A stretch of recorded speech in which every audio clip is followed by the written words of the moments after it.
The following content is provided under India's first open courseware program. Your support will help RJ Academy continue to offer high-quality educational resources for free. Organic spectroscopy के इस course के अंदर सबसे पहले मैंने आपके साथ discuss किया कि आखिर ऑर्गेनिक स्पेक्ट्रोस्कोपी के अंदर आप कौन कौन सी स्पेक्ट्रोस्कोपी को पढ़ते हो और किस स्पेक्ट्रोस्कोपी से आप लोग कौन कौन सी इंफॉर्मेशन को निकाल सकते हो। स्टार्ट हम लोगों ने किया था एनएमआर स्पेक्ट्रोस्कोपी से और लास्ट लेक्चर के अंदर मैं आपको समझा रहा था कि आखिर एनएमआर स्पेक्ट्रोस्कोपी का प्रिंसिपल क्या होता है। आज हम लोग अपनी क्लास को वहीं से कंटिन्यू करेंगे और समझेंगे कि आखिर किस तरीके से आप लोग अपने प्रिंसिपल ऑफ एनएमआर से डेल्टा ई को निकाल सकते हो, कौन कौन से फॉर्मूलेज आपको याद करने हैं, उन सभी चीज़ों की बात करेंगे इस क्लास के अंदर। चलिए शुरू करते हैं इस क्लास को, लेकिन उससे पहले इंट्रो।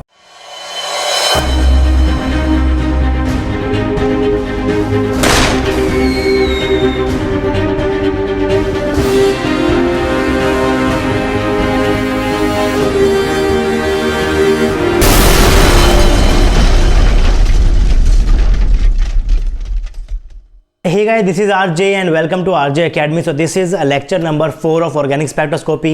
अगर आप लोगों ने प्रीवियस लेक्चर्स नहीं देखे हैं तो आपको ज़्यादा कुछ नहीं करना है, सिर्फ और सिर्फ RJ Academy के YouTube चैनल के ऊपर जाना है। वहाँ पर आपको प्लेलिस्ट सेक्शन के अंदर ऑर्गेनिक स्पेक्ट्रोस्कोपी की अलग से प्लेलिस्ट देखने को मिल जाएगी। प्लेलिस्ट को बिल्कुल स्टार्टिंग से ऑन कर लो, सब कुछ आपको समझ में आएगा। बिल्कुल बेसिक से मैंने आपको पढ़ाया हुआ है। लास्ट क्लास में हम लोग बात कर रहे थे प्रिंसिपल ऑफ एनएमआर की, तो अगर आप लोगों ने लास्ट क्लास को नहीं पढ़ा है तो आपको आज का ये लेक्चर शायद समझ में ना आए, क्योंकि हम लोग बिल्कुल वहीं से कंटिन्यू करेंगे। लास्ट क्लास में मैंने आपसे कहा था कि अगर आपके पास कोई ऐसा न्यूक्लियस होता है जिसकी आई वैल्यू नॉन जीरो होती है, अगर आप लोग उसको बाहर से एक्सटर्नल मैग्नेटिक फील्ड दे दोगे तो उस केस के अंदर आपके पास 2i+1 क्या बन जाएंगे, एनर्जी लेवल्स बन जाएंगे। अगर आपके पास हाइड्रोजन का न्यूक्लियस है जिसके अंदर आपके पास क्या होता है, सिर्फ और सिर्फ एक ही प्रोटॉन होता है, हाइड्रोजन के न्यूक्लियस की आई वैल्यू आपके पास क्या होती है, 1/2 होती है। अगर आप लोग फॉर्मूले को यूज करोगे 2i+1, यानी कि आपने फॉर्मूला यूज किया 2i+1, तो यहां से आपके पास क्या बन जाएंगे, 2 × में 1/2 + 1, यानी कि आपके पास क्या बन जाएंगे, 2 एनर्जी लेवल बन जाएंगे। इसका मतलब कि अगर आप लोग अपने प्रोटॉन को यानी कि हाइड्रोजन के न्यूक्लियस को एक्सटर्नल मैग्नेटिक फील्ड के अंदर लेकर आओगे तो आपके पास क्या बन जाते हैं, 2 एनर्जी लेवल्स बन जाते हैं। ये सारी बातें हम लोग लास्ट क्लास के अंदर कर चुके हैं। उसके बाद मैंने आपसे कहा था कि अगर आप लोग एक्सटर्नल मैग्नेटिक फील्ड को नहीं लगा रहे हो, उस केस के अंदर भी आपका जो प्रोटॉन है वो क्या कर रहा है, स्पिन कर रहा है, और उसकी वजह से आपके पास क्या बनने वाली है, मैग्नेट तो बनने ही वाली है, लेकिन उस मैग्नेट का अलाइनमेंट कहीं पर भी हो सकता है। इस केस में जब आपके पास क्या है, एक्सटर्नल मैग्नेटिक फील्ड नहीं है, तो यहां पर भी आपके पास क्या बनेगी, मैग्नेट बनने वाली है, लेकिन इसका अलाइनमेंट कहीं पर भी हो सकता है। ऐसे हो सकती है मैग्नेट, ऐसे हो सकती है मैग्नेट, ऐसे हो सकती है मैग्नेट, या फिर कैसे भी आपके पास मैग्नेट हो सकती है। लेकिन जैसे ही आप लोग क्या लगा दोगे, बाहर से एक्सटर्नल मैग्नेटिक फील्ड लगा दोगे, तो बनने वाली मैग्नेट या तो आपके पास बाहरी मैग्नेट से बिल्कुल क्या होगी, साथ में अलाइन होगी, या फिर वो क्या हो जाएगी, अपोजिट के अंदर अलाइन हो जाएगी। जैसे कि अगर आप लोगों ने हाइड्रोजन के एटम लिया, हाइड्रोजन का न्यूक्लियस लिया, उस केस में अंदर क्या होता है, आपके पास सिर्फ और सिर्फ एक ही प्रोटॉन होता है, और अगर आपके पास एक ही प्रोटॉन है, बाहर से आपने क्या लगा दी, एक्सटर्नल मैग्नेटिक फील्ड लगा दी, आई की वैल्यू +1/2 होती है, तो आपके पास क्या बन जाएंगे, 2 एनर्जी लेवल्स बन जाएंगे। एक आपके पास क्या बन जाएगा, Mi प्लस का 1/2, एक आपके पास क्या बन जाएगा, Mi की वैल्यू माइनस का 1/2। Mi की वैल्यू नीचे मैंने +½ क्यों लिखी है, ऊपर मैंने -½ क्यों लिखी है, इसके पीछे भी कहानी है, इसकी भी एक थ्योरी है, क्योंकि ये भी आपको पता होना चाहिए। इलेक्ट्रॉन के केस में क्या हो जाएगा, ये रिवर्स हो जाएगा। क्यों होता है, ये सब चीजें आप लोग इसी लेक्चर के अंदर समझने वाले हो। हम इंटरेस्टेड है कि आखिर जो बीच का जो डेल्टा ई है, इसकी वैल्यू को आप लोग निकाल लो, क्योंकि बेसिकली जिस फ्रीक्वेंसी के ऊपर आपका न्यूक्लियस यानी कि आपका प्रोटॉन जब स्पिन चेंज करेगा, वही फ्रीक्वेंसी आपको स्पेक्ट्रा के अंदर दिखने वाली है। तो अगर आपको इस डेल्टा ई के बारे में पढ़ना है तो आपको पता होना चाहिए कि आखिर आपकी ग्राउंड स्टेट की एनर्जी क्या होती है, या फिर आपकी एक्साइटेड स्टेट की एनर्जी क्या होती है, तभी आप लोग क्या निकाल पाओगे, डेल्टा ई को निकाल पाओगे। अभी तक हम लोग निकाल चुके हैं कि जो आपके पास एनर्जी लेवल्स बन रहे हैं, उन एनर्जी लेवल के कोरस्पॉन्डिंग आपके पास जो मैग्नेट बनेगी, उस मैग्नेट का मैग्नेटिक स्ट्रेंथ आप लोग कैसे निकालते हो। मैंने आपसे कहा था कि आपके पास अगर बनने वाली मैग्नेट बाहरी मैग्नेट के साथ में अलाइन हो रखी है तो एनर्जी क्या हो जाएगी, डिक्रीज हो जाएगी। अगर आपकी बनने वाली मैग्नेट बाहरी मैग्नेट के अपोजिट में हो रखी है तो आपके पास क्या हो जाएगी, राइज हो जाएगी। यानी कि Mi = +½ के अंदर, यानी कि जब आपका स्पिन कैसी होती है, अल्फा स्पिन होती है, उसमें आप लोग क्या बोलते हो, अल्फा स्पिन बोलते हो, डाउन स्पिन आप लोग क्या बोलते हो, बीटा स्पिन बोलते हो। इसको आपसे याद रखना, आगे जाकर मैं इसका यूज करूंगा। अल्फा स्पिन क्या होती है, अपसाइड वाली, बीटा स्पिन क्या होती है आपके पास, डाउन साइड वाली। अगर आप लोग इस स्टेज के ऊपर मैग्नेटिक स्ट्रेंथ निकालना चाहते हो, यानी कि ये जो आपके पास मैग्नेट बन रही है, इसकी मैग्नेटिक स्ट्रेंथ अगर आप लोग निकालोगे तो कैसे निकालते हो, μp = Gn E/2m प्लस का हाफ, यानी कि Mi की वैल्यू लिखते हो, इनटू में H/2 पाई। अब यहां पर Mi की वैल्यू पास यहां पर क्या है, प्लस का हाफ है। ई यानी कि क्या है, चार्ज। प्रोटॉन के ऊपर चार्ज क्या होता है, प्लस का होता है, तो यानी कि प्लस और प्लस क्या बन जाएगा पास, प्लस बन जाएगा। और ये प्लस इंडिकेट कर रहा है कि आपकी जो स्पिन है वो ऐसी स्पिन है जिसके अंदर आपके पास जो एक्सटर्नल मैग्नेटिक फील्ड है उसके साथ सेम अलाइन हो रखा है। क्योंकि ये प्लस आया है इसका मतलब क्या है, आपके पास अलाइनमेंट सेम होने वाला है। इस केस में आप लोग देखोगे आपके पास फॉर्मूला क्या है, mu P is equal to G N E upon में 2m माइनस का हाफ, यानी कि एम आई की वैल्यू है ये, एच अपॉन में 2 पाई। एम आई की वैल्यू आपके पास क्या है, नेगेटिव है। ई के ऊपर क्या होता है, चार्ज। चार्ज प्रोटॉन के ऊपर क्या होता है, प्लस, यानी कि क्या है, प्लस है। प्लस इंटू नेगेटिव क्या बन जाएगा, टोटल नेगेटिव बन जाएगा। और ये नेगेटिव इंडिकेट कर रहा है कि जो बनने वाली मैग्नेट है वो बाहरी मैग्नेट से अपोजिटली अलाइन हो रखी है। अब अगर मैं आपसे बोलता हूं कि आपके पास कोई इलेक्ट्रॉन है, तो भाई इलेक्ट्रॉन के ऊपर भी क्या होता है, चार्ज होता है। इलेक्ट्रॉन भी क्या कर रहा है, स्पिन कर रहा है। इसका मतलब इलेक्ट्रॉन के पास भी अगर आप लोग बाहर से मैग्नेट लेकर आओगे तो वहां पर भी आपके पास क्या बन जाएंगे, एनर्जी लेवल्स बन जाएंगे। तो बात करते हैं कि आखिर एनएमआर के अंदर आपके पास कैसे एनर्जी लेवल्स बनते हैं और ईएसआर के अंदर आपके पास कैसे एनर्जी लेवल्स बनते हैं। बेसिक्स है, इसके ऊपर से क्वेश्चंस आते हैं गेट के अंदर। तो अभी मैंने यहां पर क्या लिखा हुआ है, मैंने यहां पर आपको दिखाया है कि जो आपके पास एम आई की जो प्लस हाफ की वैल्यू है ये मैंने लिखी हुई है ग्राउंड स्टेट के लिए। एम आई की मैंने लिखी हुई है ऊपर के लिए। आप यहां पर mi की वैल्यू -1 नहीं लिख सकते हो, -1/2 नहीं लिख सकते हो, क्योंकि ग्राउंड स्टेट यहां पर क्या होती है, mi equal to plus half ही होती है। लेकिन ESR केस के अंदर, यानी कि अगर आपका इलेक्ट्रॉन घूम रहा होगा तो उस केस में आप लोग नीचे क्या लेते हो, ms की वैल्यू -1/2 लेते हो। क्यों लेते हो आप लोग समझ जाओगे लेक्चर के अंदर, बस आप लोग बने रहिए। पहले बात करते हैं प्रोटॉन केस के अंदर की। अगर आपका प्रोटॉन स्पिन कर रहा है, उसके पास मास भी है, चार्ज भी है, वो मूव भी कर रहा है, तो ऑब्वियसली वो मैग्नेट की तरह बिहेव करेगा।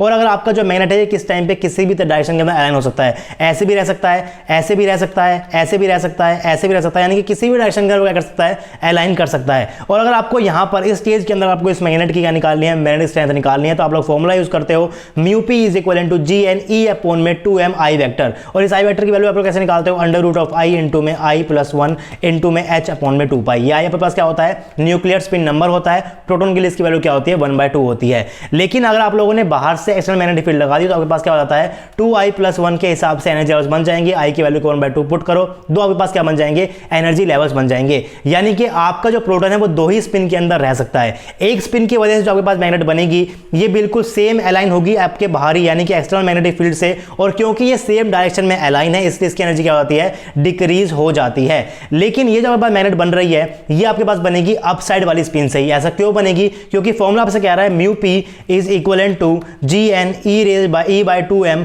इंटू में एम आई की वैल्यू यानी कि प्लस हाफ लेके चल लेता हूं मैं, इंटू में क्या एच अपॉन में 2 पाई। यानी कि यहां पर भी वैल्यू क्या है, प्लस हाफ है, ई के ऊपर चार्ज क्या है, प्लस है, प्लस प्लस क्या बन जाएगा, प्लस बन जाएगा। और ये प्लस इंडिकेट कर रहा है कि जो आपके पास मैग्नेट बनेगी ये बाहरी मैग्नेट से साथ में अलाइन होगी।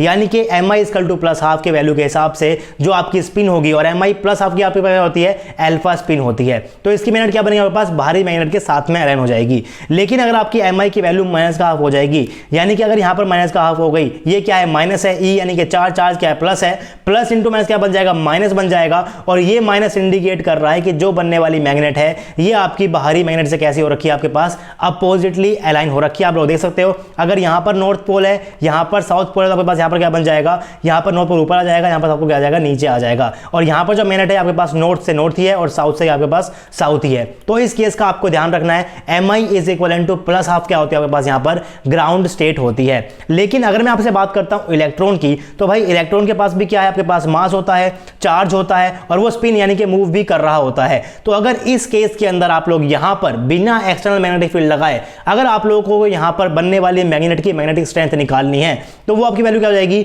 Mu E is equal to G E upon में 2m इंटू में एस वेक्टर। इस एस वेक्टर आप लोग कैसे निकालते हो, under root of S into में एस प्लस 1 अपॉन में एच अपॉन में 2 पाई। वहां पर आई था, आई क्या था, न्यूक्लियर स्पिन नंबर, यहां पर एस है, आपके पास क्या है, इलेक्ट्रॉन स्पिन नंबर। तो इलेक्ट्रॉन अगर आपके पास सिंगली अनपेयर्ड है, इसका मतलब क्या है, इसकी वैल्यू 1/2 है। तो अगर आपके पास सिर्फ और सिर्फ एक ही इलेक्ट्रॉन होगा तो जिस भी डायरेक्शन में आपके पास क्या होने वाला है, एस वेक्टर होने वाला है, उसी डायरेक्शन में आपके पास क्या बनेगी, बनने वाली मैग्नेट बनेगी। यहां पर आपकी मैग्नेट किसी भी डायरेक्शन में हो सकती है, ऐसे हो सकती है, ऐसे हो सकती है, ऐसे हो सकती है, या फिर कैसे भी वो आपकी मैग्नेटिक डायरेक्शन रख सकता है। लेकिन अगर आप लोगों ने बाहर से एक्सटर्नल मैग्नेटिक फील्ड को लगा दिया तो आपके पास 2i प्लस 1 के हिसाब से यहां पर आपके पास क्या हो जाएगा 2s प्लस 1 के हिसाब से क्या बन जाएंगे, एनर्जी लेवल्स बन जाएंगे। s की वैल्यू को 1/2 पुट करो, आपके पास क्या बन जाएंगे, 2 एनर्जी लेवल्स बन जाएंगे। वहां पर आपने कहा था कि हर एक एनर्जी लेवल को आप लोग mi से डिनोट करते हो, यहां पर हम लोग क्या करेंगे, हर एक एनर्जी लेवल को ms से डिनोट करेंगे और ms की वैल्यू भी क्या हो सकती है आपके पास यहां पर क्या होगी, -12 से +12 की क्या करेगी, वो आपके पास वेरी करेगी, क्योंकि बाउंड्रीज के बीच में आपके पास यहां पर 1 का डिस्टेंस है, इसके मतलब बीच के अंदर आपके पास कुछ भी नहीं आएगा। 2 ही आपके पास एनर्जी लेवल्स थे, लेकिन ध्यान रखना कि जो आपके पास यहां पर ग्राउंड स्टेट बनेगी इसके पास जो ms होती है वो क्या होती है, -1/2 होती है। NMR के अंदर क्या था, mi की वैल्यू +12 ग्राउंड स्टेट थी, लेकिन यहां पर ms की वैल्यू -12 आपके पास क्या होने वाली है, ग्राउंड स्टेट होने वाली है। ऐसा क्यों, फॉर्मूला आपको ही बता देगा। फॉर्मूला क्या बनने वाली मैग्नेट क्या आप निकालना चाहते हो, मैग्नेट से कैसे निकालते हो आप लोग, आपका फॉर्मूला बन जाएगा μe is equal to GE into में E अपॉन में 2m, उसके बाद आप क्या लगाओगे, ms की वैल्यू लगाओगे, h अपॉन में 2 पाई की वैल्यू लगाओगे। अगर आपके पास यहां पर ms की वैल्यू पॉजिटिव रहती है, इलेक्ट्रॉन के ऊपर चार्ज क्या होता है, नेगेटिव होता है, तो नेगेटिव इंटू पॉजिटिव क्या बन जाएगा, नेगेटिव बन जाएगा। और ये नेगेटिव इंडिकेट कर रहा है कि इस ms के कोरस्पॉन्डिंग यानी कि प्लस ms के कोरस्पॉन्डिंग जो आपके पास मैग्नेट बनेगी वो बाहरी मैग्नेट से कैसे होने वाली है, अपोजिटली अलाइन होने वाली है। यानी कि अगर आपके ms की वैल्यू पॉजिटिव होती है तो उस केस में जो आपकी मैग्नेट बनेगी वो आपकी बाहरी मैग्नेट से अपोजिटली अलाइन है, यानी कि इस केस में भी एनर्जी क्या हो जाएगी, राइज हो जाएगी। आप लोग देख सकते हो कि अगर आपकी ms की वैल्यू 1/2 है तो बनने वाली जो मैग्नेट है ये आपकी बाहरी मैग्नेट से क्या हो रखी है, अपोजिटली अलाइन हो रखी है। यहां पर क्या है, नीचे नॉर्थ है ऊपर साउथ है, लेकिन यहां पर क्या हो गया, नीचे साउथ हो गया, ऊपर आपके पास क्या हो गया, यहां पर नॉर्थ हो गया। तो इस तरीके से आप लोग बता सकते हो। ग्राउंड स्टेट अगर आपके पास ms की वैल्यू नेगेटिव हो जाती है तो यहां पे पास क्या हो जाएगा, नेगेटिव हो जाएगा। E आपके पास क्या है, चार्ज है, यहां पे पास क्या है, नेगेटिव है, नेगेटिव इंटू नेगेटिव क्या हो जाएगा, पॉजिटिव हो जाएगा। और ये पॉजिटिव आपको बताएगा कि जो बनने वाली मैग्नेट है, ये बनने वाली मैग्नेट आपकी बाहरी मैग्नेट से सेम डायरेक्शन में अलाइन हो रखी है, और अगर ये सेम डायरेक्शन के अंदर है तो इसकी एनर्जी क्या होती है, डिक्रीज हो जाती है। तो ये आपके पास डिफरेंस होता है NMR के अंदर और ESR के अंदर। NMR में जो आपकी ग्राउंड स्टेट है उसकी जो वैल्यू होती है mi की, वो नीचे होती है +12, लेकिन आपके पास ESR में जो नीचे वैल्यू होगी ms के, वहां पास क्या होती है, -12 होती है। अब से आगे आपको ध्यान रखना है कि जब भी आप लोग NMR के कोरस्पॉन्डिंग एनर्जी लेवल्स बनाओगे तो नीचे आपको क्या लेना है, mi इक्वल टू प्लस आप लेना है, लेकिन जब हम पढ़ेंगे ESR वहां पर आप लोग नीचे क्या लोगे, mh इक्वल टू -1/2 लोगे। मैंने लिखा हुआ है कि ये आपका क्या होता है, ESR होता है, ऊपर मैंने क्या लिखा हुआ है आपके पास यहाँ पर NMR लिखा हुआ है। तो नोट्स आप लोग प्लीज यहाँ पर देखते हुए बनाते रहिए ताकि आप लोग बाद में उसे रिवाइज भी कर सको। तो अभी मैंने आपको बताया कि NMR के अंदर आपके पास नीचे क्या होती है, mi इक्वल टू +12, प्लस मतलब आपके पास क्या हो गई, अल्फा स्पिन हो जाती है। लेकिन ESR में नीचे आपके पास क्या होने वाली है, आपके पास ms इक्वल टू -12 होने वाली है, यानी कि आपके पास यहाँ पर क्या बन जाएगी, बीटा स्पिन बन जाएगी। ESR में ग्राउंड स्टेट के पास क्या होती है, बीटा स्पिन होती है। NMR के अंदर ग्राउंड स्टेट के पास क्या होती है, अल्फा स्पिन होते वाली है। बनने वाली मैग्नेट बाहर से क्या हो रखी है, सेम तरीके से रखी वाली है। यहां पर भी आपके पास जो बनने वाली मैग्नेट आपके पास क्या है, एक्सटर्नल मैग्नेटिक फील्ड से साथ में अलाइन हो रखी है। अब आपके पास जो फॉर्मूला होता है मैग्नेटिक स्ट्रेंथ निकालने का, जो बनने वाली जो मैग्नेट है, इस मैग्नेट का अगर आप लोगों को मैग्नेटिक स्ट्रेंथ निकालना है तो फॉर्मूला आपके पास यहां पर लिखा हुआ है, μp is equal to GNE upon में 2m mi इंटू में h अपॉन में 2 पाई। और यहां पर आपके पास जो म्यू बनेगा वो क्या बन जाएगा, GE अपॉन में 2m ms अपॉन में ms इंटू में h अपॉन में 2 पाई। तो फॉर्मूला आपके पास सेम है, मैंने लिखा हुआ है ground state is different in both NMR and ESR but the basic principle is same. और सेकंड पॉइंट यहां पर लिखा हुआ है, जो आपके पास यहां पर μp है ये आपके पास कम होगा μe से, और ये हमेशा ही कम होगा। क्यों, क्योंकि फॉर्मूले से आप लोग यहां पर देख सकते हो Gn क्या है, कांस्टेंट है। आपके पास मास क्या होता है, इलेक्ट्रॉन का मास होता है, पास क्या चार्ज है, तो चार्ज प्रोटॉन का भी सेम होगा और इलेक्ट्रॉन का भी सेम होगा। तो चार्ज यहां पर भी सेम है। G की वैल्यू यहां पर क्या होती है, कांस्टेंट होती है। H1 पाई यहां पर क्या है, कांस्टेंट, इसको भी काट दो। H1 पाई पास यहां पर क्या है, कांस्टेंट, इसको भी काट दो। ms की वैल्यू यहां पर भी क्या है, प्लस हाफ और माइनस हाफ होने वाली है। यहां पर ms वैल्यू क्या आपके पास प्लस हाफ और माइनस हाफ होने वाली है, इसको भी आप लोग क्या कर सकते हो, काट सकते हो। 2 क्या है, कांस्टेंट, इसको भी काट दो। 2 क्या है, कांस्टेंट, इसको भी काट दो। यानी कि जो आपका μp है वो आपका इनवर्सली प्रोपोर्शनल है मास ऑफ प्रोटॉन के, और जो आपका μe है वो आपका इनवर्सली प्रोपोर्शनल है मास ऑफ इलेक्ट्रॉन के। और आपको पता है कि जो आपका इलेक्ट्रॉन का मास होता है वो प्रोटॉन से कम होता है, और अगर आपका me कम है तो उस केस में आपका जो μe है वो क्या हो जाएगा, ज्यादा हो जाएगा। और इसीलिए आपका μe हमेशा ज्यादा होता है μp से, यानी कि इलेक्ट्रॉन की स्पिन से बनने वाली मैग्नेट की मैग्नेटिक स्ट्रेंथ हमेशा आपके पास ज्यादा होगी प्रोटॉन से स्पिन करने वाली मैग्नेट से। तो इन सब चीजों का आपको ध्यान रखना है। अब आपकी यहां पर अगर मैग्नेटिक स्ट्रेंथ की बात करूं तो अगर आपका μp बड़ा हो जाएगा तो उस केस के अंदर आपका जो यहां पर डेल्टा E है ये भी आपका बढ़ जाता है, क्योंकि डेल्टा E आपका डायरेक्टली किसके ऊपर डिपेंड करने वाला है, मैग्नेटिक स्ट्रेंथ के ऊपर डिपेंड करने वाला है। ये आप लोग आगे जाकर पढ़ने वाले हो, क्योंकि यहां पर इसका μe यानी कि इलेक्ट्रॉनिक केस के अंदर आपका म्यू ई ज्यादा होता है, तो यहां पर आपका जो डेल्टा ई है ये भी आपके पास क्या हो जाएगा, ज्यादा हो जाएगा। इस डेल्टा ई के बढ़ने से क्या हो गया कि आपको यहां पर ज्यादा एनर्जी लगेगी अगर आपको बीटा स्पिन से अल्फा स्पिन के अंदर जाना है। यहां पर डेल्टा ई क्या है, कम है, क्योंकि म्यू पी क्या है, कम है। अगर डेल्टा ई कम है तो अल्फा से बीटा स्पिन में आपको अगर करना है ट्रांजिशन, तो यहां पर आपको कम एनर्जी की लाइट से ही आपका काम हो जाएगा। इसीलिए आप लोग एनएमआर के अंदर क्या यूज करते हो, रेडियो वेव फ्रीक्वेंसी की लाइट यूज करते हो, और ये सब आप लोग क्या करते हो, माइक्रोवेव फ्रीक्वेंसी की लाइट को यूज करते हो। इसे हम लोग पढ़ेंगे डिटेल में, हम लोग क्या पढ़ाऊंगा आपको मैं, ईएसआर पढ़ाऊंगा। अभी हम लोग फोकस रखते हैं इसके ऊपर, अपने एनएमआर के ऊपर ही फोकस रखते हैं। कुछ बेसिक डिफरेंस था वो मैंने यहां पर लिखा हुआ है। जो आपका डेल्टा ई एनएमआर वो क्या होता है, कम होता है, जो आपका डेल्टा ई ईएसआर है उससे। उसके बाद मैंने यहां पर लिखा हुआ है कि एनएमआर के लिए आप लोग यूज करते हो रेडियो फ्रीक्वेंसी रीजन की लाइट, और आप लोग ईएसआर के लिए यूज करते हो माइक्रोवेव रीजन की लाइट। तो ये सब चीजों को बाद में पढ़ेंगे, अभी हम लोग किसके ऊपर फोकस करते हैं, अपने एनएमआर के ऊपर ही फोकस करते हैं। आप इंटरेस्टेड हो कि ये डेल्टा ई आपका निकल जाए, क्योंकि आपका ये डेल्टा ई ही आपको स्पेक्ट्रा के अंदर एज ए पीक आपको दिखने वाला है। अभी तक की बातें मैंने यहां पर लिखी हुई है कि अगर आप लोग बाहर से लगाओगे एक्सटर्नल मैग्नेटिक फील्ड तो दो बन जाएंगे energy level, M I equal to plus आप नीचे आएगा, यानी कि अल्फा स्पिन आपके पास यहां पर आने वाली है, बीटा स्पिन आपके पास यहां पर आने वाली है, एम आई इक्वल टू -1/2 के लिए। एम आई इक्वल टू -1/2 क्या होता है पास, यहां पर डाउन साइड स्पिन होती है, और यहां पर क्या पास बन जाएगी, अपसाइड स्पिन बन जाएगी। यहां से जो मैग्नेट बनेगी ये आपके पास लाइन होगी भागी, यहां पर नॉर्थ है, यहां पर साउथ, यहां पर क्या बन जाएगा, नॉर्थ और साउथ बन जाएगा। यहां पर जो मैग्नेट बनेगी क्या बनेगी, अपोजिट, यानी कि यहां पर क्या आ जाएगा, साउथ, और यहां पर पास क्या आ जाएगा, नॉर्थ। तो ये पूरा डायग्राम बनाना आपको आता होगा।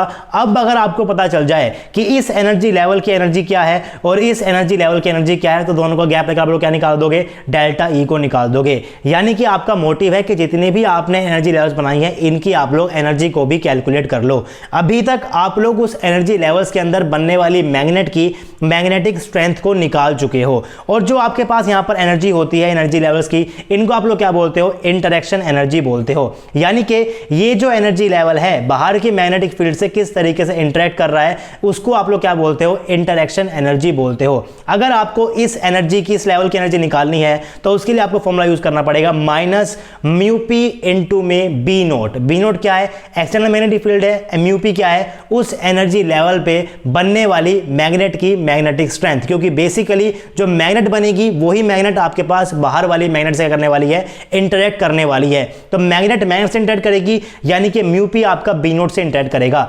माइनस मैंने ऐसे लगा दिया क्योंकि जब भी आपके पास कोई दो चीज इंटरेक्ट कर रही होती है वहां पर आपके पास क्या होती है, एनर्जी क्या होती है, डिक्रीज होनी चाहिए, इसी आप लोग क्या लगाते हो, माइनस साइन को लगाते हो। तो इस फॉर्मूले को यूज कर अपने दोनों एनर्जी लेवल से क्या निकाल लेंगे हम लोग, एनर्जी को निकाल लेंगे। आपके पास जो ग्राउंड स्टेट है उसका आपके पास जो म्यू पी फॉर्मूला आपके पास ये रहा, जी एन इंटू में ई अपॉन में 2m इंटू में क्या है, आपके पास एम आई की वैल्यू है। आपको पता है कि ग्राउंड के लिए क्या होती है, प्लस का 1/2 होती है, h अपॉन में 2 पाई इंटू में क्या कर दो, बी नोट, जो कि आपके पास क्या है, बाहरी मैग्नेटिक फील्ड है। ये नेगेटिव साइन बाहर है, यहां पर पॉजिटिव है, चार्ज क्या होता है, पॉजिटिव होता है, तो पूरा आपके पास क्या बन जाएगा, माइनस ऑफ 1/2 इंटू में जी एन इंटू में ई अपॉन में 2m इंटू में h अपॉन में 2 पाई इंटू में बी नोट। और यानी कि आपके पास जो एनर्जी वो क्या हो गया, आपके पास नेगेटिव में आ गई, इसका मतलब थोड़ी सी डिक्रीज हो गई है, और डिक्रीज होनी भी चाहिए, क्योंकि अगर आपके पास एम आई प्लस का 1/2 है, ई आपके पास पॉजिटिव है, तो पॉजिटिव इंटू पॉजिटिव क्या बन गया, पॉजिटिव। यानी कि जो आपके पास मैग्नेट है वो सेम डायरेक्शन में अलाइन हो रखी है, और अगर वो सेम डायरेक्शन के अंदर है तो एनर्जी आपकी डिक्रीज होनी ही चाहिए थी। अगर आप लोग निकालोगे एक्साइटेड स्टेट की एनर्जी, फॉर्मूला क्या लगाओगे आप लोग, ये मैंने लिखा हुआ है म्यू पी का फॉर्मूला क्या बन जाएगा, जी एन ई अपॉन में 2m, ये क्या है, एम आई की वैल्यू जो कि आपके पास क्या है, माइनस का हाफ है, इंटू में h अपॉन 2 पाई इंटू में बी नोट। बाहर नेगेटिव ये रहा, अंदर भी नेगेटिव, क्या बन जाएगा, प्लस का 1/2 जी एन ई अपॉन में 2m h अपॉन में 2 पाई इंटू में बी नोट। सेम एनर्जी आई है, लेकिन क्या आई है, प्लस साइन क्या है, इसका मतलब जितनी एनर्जी इसकी डिक्रीज होगी उतनी एनर्जी क्या हो जाएगी, ऊपर वाले की इंक्रीज हो जाएगी। यानी कि आपका जो डेल्टा ई है वो भी आप लोग निकाल सकते हो, इसके अंदर से इसको माइनस कर दो, पूरा फॉर्मूला आपके पास क्या बन जाएगा, जी एन इंटू में ई अपॉन में 2m h अपॉन में 2 पाई इंटू में बी नोट। अब आपको यहां से एक भी फॉर्मूला याद नहीं करना है, क्योंकि आपको जो फॉर्मूला याद करना है वो मैं आपको एंड में बताऊंगा, आपको यहां पर कुछ भी नहीं करना है। देखिए जी एन आपके पास क्या होता है, कांस्टेंट होता है, ई आगे आपके पास कांस्टेंट होता है, 2 आपके पास क्या होने वाला है, कांस्टेंट, m क्या होने वाला है, कांस्टेंट। मैं बात कर रहा हूं प्रोटॉन की, तो चार्ज भी कांस्टेंट रहेगा, उसका मास भी कांस्टेंट रहेगा। तो इन तीनों कांस्टेंट को मैं एक नाम दे देता हूं, मैं एक सिंबल दे देता हूं, जो सिंबल मैंने यहां पर बनाया हुआ है, इस सिंबल को मैं क्या बोलता हूं, गायरो मैग्नेटिक रेशो बोलता हूं, या फिर मैग्नेटिक गायरिक रेशो बोलता हूं। दोनों ही नाम आपको याद करने हैं, एग्जाम के अंदर कोई सा भी नाम आ सकता है। ध्यान रखिए कि जो आपका गायरो मैग्नेटिक रेशो है ये आपका बराबर होता है जी एन इंटू में ई अपॉन में 2m के बराबर। इस गायरो मैग्नेटिक रेशो की आपको वैल्यूज याद रखनी है, उस फॉर्मूले को भी आपको याद रखना है, इसकी थोड़ी बहुत जरूरत आपको कहीं ना कहीं आगे जाकर पड़ सकती है। तो फॉर्मूला हमारा जो है वो थोड़ा छोटा हो चुका है। आपके पास फॉर्मूला क्या आ गया था, delta E is equal to gamma into में एच अपॉन में 2 पाई इंटू में बी नोट। आपके पास क्या है, गायरो मैग्नेटिक रेशियो है। While recording NMR we use frequency on the X axis. आपने देखा होगा कि जब भी आप लोग एनएमआर का स्पेक्ट्रा देखते हो वहां पर पास क्या होती है, फ्रीक्वेंसी होती है, भले ही वो पीपीएम में होती है लेकिन वो क्या होती है, फ्रीक्वेंसी ही होती है। अगर वो फ्रीक्वेंसी है तो मैं इस डेल्टा ई को भी क्या कर लेता हूं, फ्रीक्वेंसी के अंदर चेंज कर लेता हूं। कैसे करोगे, डेल्टा ई क्या हो जाएगा, एच न्यू हो जाएगा, इंटू में क्या, गामा एच अपॉन में 2 पाई इंटू में बी नोट। अब मैं क्या करता हूं, इस एच से इस एच को मैंने काट दिया, आपके पास क्या बन जाएगा, mu is equal to gamma upon में 2 पाई इंटू में बी नोट। अब गामा अपॉन में जो 2 पाई यहां पर आपके पास निकल कर आया है, इसको भी मैं एक नया कॉन्स्टेंट का नाम देने वाला हूं। देखते रहिए कैसे दूंगा। मैं क्या कर रहा हूं, यहां पर 2 पाई को मैंने क्या कर दिया, इधर ले गया, क्या बन जाएगा, 2 pi mu is equal to gamma into में बी नोट। और 2 पाई म्यू को मैं क्या बोलता हूं, अपनी एंगुलर वेलोसिटी बोलता हूं, जिसको मैं किससे रिप्रेजेंट करता हूं, ओमेगा से रिप्रेजेंट करता हूं। यानी कि ओमेगा क्या होती है आपके पास, एंगुलर वेलोसिटी होती है, जो कि फॉर्मूला के किसके बराबर होगा, 2 पाई म्यू के बराबर होगा। इसका मतलब क्या है, देखिए जो आपका प्रोटॉन है वो आपके पास, या मान लीजिए आपके पास क्या है, प्रोटॉन है, तो ये अपने एक्सिस के ऊपर स्पिन तो कर ही रहा था, आपका जो प्रोटॉन है वो तो घूम ही रहा है। लेकिन जैसे ही आप लोग क्या लगा दोगे, बाहर से एक्सटर्नल मैग्नेटिक फील्ड लगा दोगे, तो जो आपका प्रोटॉन है ये स्पिन करता करता आपकी जो बाहरी मैग्नेटिक फील्ड है इसके अराउंड में घूमना भी शुरू कर देगा। इसके अराउंड में क्या कर देगा, वो घूमना शुरू कर देगा। तो इस तरीके से वो क्या कर देगा, घूमना शुरू कर देगा। यानी कि इसके पास क्या होने वाली है, कुछ ना कुछ एंगुलर वेलोसिटी होने वाली है। किस वेलोसिटी से वो बाहरी मैग्नेटिक फील्ड के अंदर घूम रहा है उसको आप लोग क्या बोलते हो, ओमेगा बोलते हो। और किस फ्रीक्वेंसी से वो घूम रहा है इसे आप लोग क्या बोलते हो, ये वाली फ्रीक्वेंसी बोलते हो। तो फ्रीक्वेंसी क्या है कि किस फ्रीक्वेंसी से घूम रहा है, ओमेगा क्या है, किस वेलोसिटी से घूम रहा है। इन सभी बातों के अंदर कंफ्यूज मत हो जाना। अगर आपके पास कोई भी प्रोटॉन होगा तो वो अपने आप में क्या कर रहा है, स्पिन कर रहा है, खड़े खड़े वो क्या कर रहा है, अपनी पोजीशन के ऊपर स्पिन कर रहा है, राइट, स्पिन कर रहा है। अगर आपने लगा दी बाहर से मैग्नेटिक फील्ड तो वो क्या करने लग जाएगा, इसके अराउंड घूमेगा भी और साथ में वो क्या करने लगेगा, अपनी एक्सिस के ऊपर स्पिन भी करता रहेगा। वो किस स्पीड से बाहरी मैग्नेटिक फील्ड के अराउंड घूम रहा है उसको आप लोग क्या बोलते हो, ओमेगा बोलते हो। अब घूमने वाली स्पीड कम भी हो सकती है, ज्यादा भी हो सकती है। मान लीजिए कि आपका जो बाहरी में आपका जो प्रोटॉन है वो कुछ इस तरीके से घूम रहा है, यहां पर पास ओमेगा क्या है, ओमेगा 1 के बराबर है, या फिर वो कुछ इस तरीके से घूम रहा है, इसे आप लोग क्या बोलते हो, ओमेगा 2 बोलते हो। इसका मतलब क्या होता है, अगर मैं यहां पर अपनी खुद की स्पिन को मैं यहां पर इंक्लूड ना करूं, सिर्फ और सिर्फ यहां पर इस रोटेशन को देखूं, तो मैं क्या कर रहा हूं, अंदर वाले गोले को हटा देता हूं, सिर्फ और सिर्फ मैंने क्या ले लिया, बाहर वाला गोला मैंने यहां पर ले लिया है। इसकी स्पिन को मैं यहां पर इंक्लूड नहीं कर रहा हूं, लेकिन करोगे तो उसको कर सकते हो। इसका मतलब क्या है, बड़े गोले का मतलब क्या है, इसकी जो फ्रीक्वेंसी आपके पास क्या होने वाली है, ज्यादा होने वाली है। अगर फ्रीक्वेंसी ज्यादा होगी इसकी वेव कैसे बनेगी, आपके पास ज्यादा फ्रीक्वेंसी की वेव बनेगी। यहां पर क्या आपके पास कम फ्रीक्वेंसी बनेगी, आपके पास क्या है, छोटा गोला है, ओमेगा की क्या है, स्पीड होती है। अगर छोटा गोला है इसका मतलब क्या है, कम फ्रीक्वेंसी है, यानी कि जो इसकी कॉरस्पॉन्डिंग वेव बनेगी आपके पास क्या बनेगी, कुछ इस टाइप की आपके पास वेव बनेगी। और जो आपके पास एंगुलर वेलोसिटी है फॉर्मूला आपके पास क्या हो जाएगा, 2 पाई म्यू हो जाएगा। अगर आपका ओमेगा ज्यादा तो आपकी क्या हो जाती है, फ्रीक्वेंसी भी ज्यादा हो जाती है। यानी कि अगर इस केस में फ्रीक्वेंसी ज्यादा है तो इसका मतलब क्या आपके पास, ओमेगा 1 जो है वो आपका ओमेगा 2 से बड़ा है। ये सब याद नहीं करना है, सिर्फ और सिर्फ बेसिक बता रहा हूं कि आखिर ये सब चीजें होती क्या है। याद रखना कि ओमेगा आपके पास क्या है, एंगुलर वेलोसिटी है, म्यू आपके पास क्या है, वो किस फ्रीक्वेंसी से बाहरी मैग्नेटिक फील्ड के अराउंड घूम रहा है वो उसकी फ्रीक्वेंसी को बता रहा है। अब आपके पास यहां पर एक टर्म इंट्रोड्यूस होने वाली है, प्रोपोर्शनलिटी कांस्टेंट और गायरोमैग्नेटिक रेशियो। इसके बारे में हम लोग बात कर चुके हैं। अब बात करते हैं कि आखिर प्रोपोर्शनलिटी कांस्टेंट आपके पास क्या होता है। फॉर्मूला आपके सामने था, omega is equal to gamma into में बी नोट। ओमेगा को मैं क्या लिख सकता हूं, 2 पाई म्यू लिख सकता हूं, मैं लिख दिया। 2 पाई म्यू आपके पास क्या बन जाएगा, गामा इंटू में बी नोट बन जाएगा। अगर मैं इस 2 पाई को इधर पे लेकर आ जाऊंगा, जो मैं पहले बात कर रहा था, म्यू इज इक्वल टू आपके पास गायरोमैग्नेटिक रेशियो अपॉन में 2 पाई इक्वल टू क्या, बी नोट। तो ये भी क्या होता है, कांस्टेंट होता है, ये भी क्या होता है, कांस्टेंट होता है। इसका मतलब क्या हो गया, जो आपका म्यू है ये आपका डायरेक्टली प्रोपोर्शनल हो गया बाहरी मैग्नेटिक फील्ड से।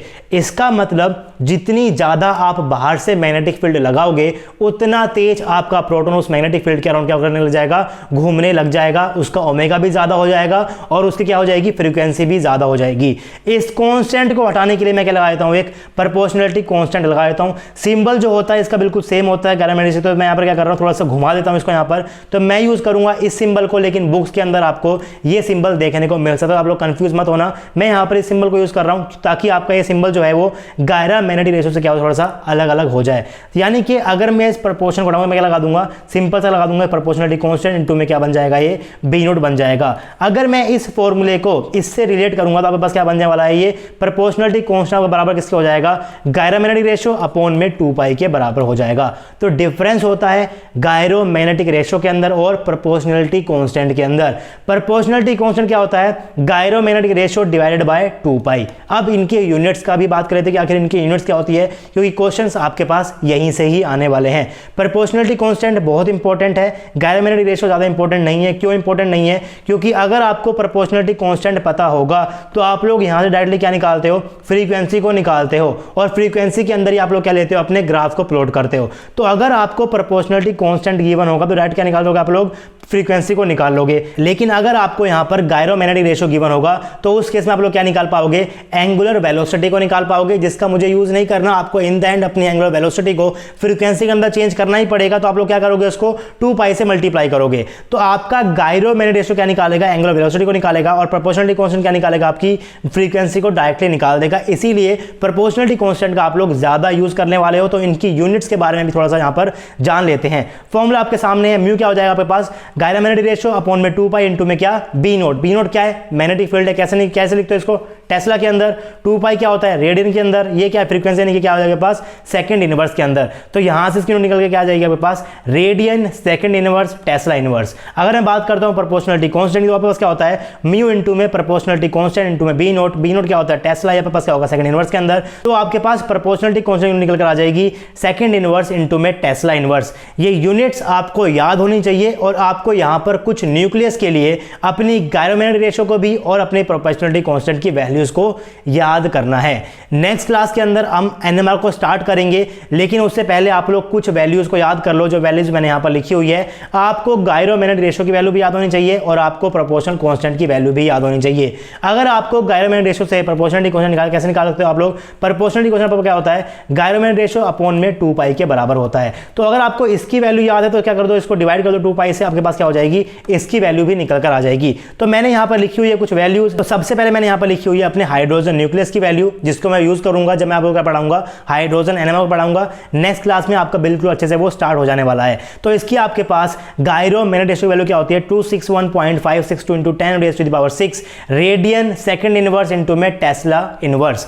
और जो आपके पास यहां पर होती है प्रोपोर्शनल कांस्टेंट, इसके अलावा आप लोग निकाल सकते हो डायरेक्टली, इसको डिवाइड कर दो किससे, 2 पाई से डिवाइड करो, तो वैल्यू आपके पास किस में निकल कर आएगी, निकल कर आ जाएगी सेकंड इनवर्स टेस्ला इनवर्स के अंदर। लेकिन मैंने यहां पर किसमें लिखी हुई है, मेगाहर्ट्ज टेस्ला इनवर्स में लिखी हुई है। तो क्या कर सकते हो आप लोग उसको यहां पर सेकंड इनवर्स को कन्वर्ट कर लो किसके अंदर, हर्ट्ज के अंदर, सेम ही होता है। फिर क्या कर लो आप लोग, हर्ट्ज से कहां चले जाओ, मेगाहर्ट्ज के अंदर चले जाओ। तो कन्वर्जन कर देखना, इन वैल्यूज को निकाल कर देखना, आपको ये वैल्यूज डायरेक्टली याद भी होनी चाहिए। 13 कार्बन के लिए आपके पास क्या होने वाली है, इसकी वैल्यू हो जाएगी आपके पास 67.262 इंटू में 10 raise to the power 6 radian second inverse tesla inverse. और आपके पास जो प्रोपोर्शनल कांस्टेंट है उसकी वैल्यू क्या हो जाएगी आपके पास, 10.7 मेगाहर्ट्ज टेस्ला इनवर्स। और आपके पास जो फ्लोरीन का आइटम होता है, ये भी इसकी वैल्यू आपके पास क्या होने वाली है, आई की वैल्यू होने वाली है नॉन जीरो। बेसिकली 3/2 होती है, लेकिन क्या आपके पास नॉन जीरो होती है। कितनी हो जाएगी आपके पास, इसकी वैल्यू हो जाएगी, गायरोमैग्नेटिक रेशियो की वैल्यू हो जाएगी 251.662 इंटू में 10 रेज़ टू द पावर 6। और इसका जो प्रोपोर्शनल कांस्टेंट की वैल्यू क्या हो जाएगी आपके पास, 40.05 मेगाहर्ट्ज टेस्ला इनवर्स। तो ये सारी की सारी वैल्यूज जो मैंने यहाँ पर लिखी हुई है, ये आपको याद होनी चाहिए अगर आप लोग यहाँ से आगे हाइड्रोजन एनएमआर को, कार्बन एनएमआर को, फ्लोरीन एनएमआर को पढ़ना चाहते हो। इन वैल्यूज का बहुत ज्यादा यूज होगा, तो आपको ये वैल्यूज एज सच डायरेक्टली याद होनी चाहिए। आई होप कि आपको लेक्चर पसंद आया होगा, यहां से आपने कुछ ना कुछ नया जरूर सीखा होगा। अगर आपको लेक्चर पसंद आया तो वीडियो को लाइक कर सकते हो। कोई भी आपको डाउट है तो आप लोग नीचे कमेंट बॉक्स के अंदर कमेंट भी कर सकते हो। अगर आपको मेरा काम अच्छा लगता है तो आप आरजे एकेडमी को फाइनेंशियली सपोर्ट भी कर सकते हो। आप लोग हमें गूगल पे कर सकते हो, फोन पे कर सकते हो, या फिर पेटीएम कर सकते हो। नंबर आपकी स्क्रीन के ऊपर है 9053519385। Any support is appreciable guys, ताकि आपके सपोर्ट की हेल्प से हम लोग आपके लिए नए नए कोर्सेज लाते रहें एकदम फ्री। आपसे मिलेंगे नेक्स्ट क्लास में, तब तक के लिए पढ़ते रहिए, पढ़ाते रहिए, खुश रहिए। Thank you very much.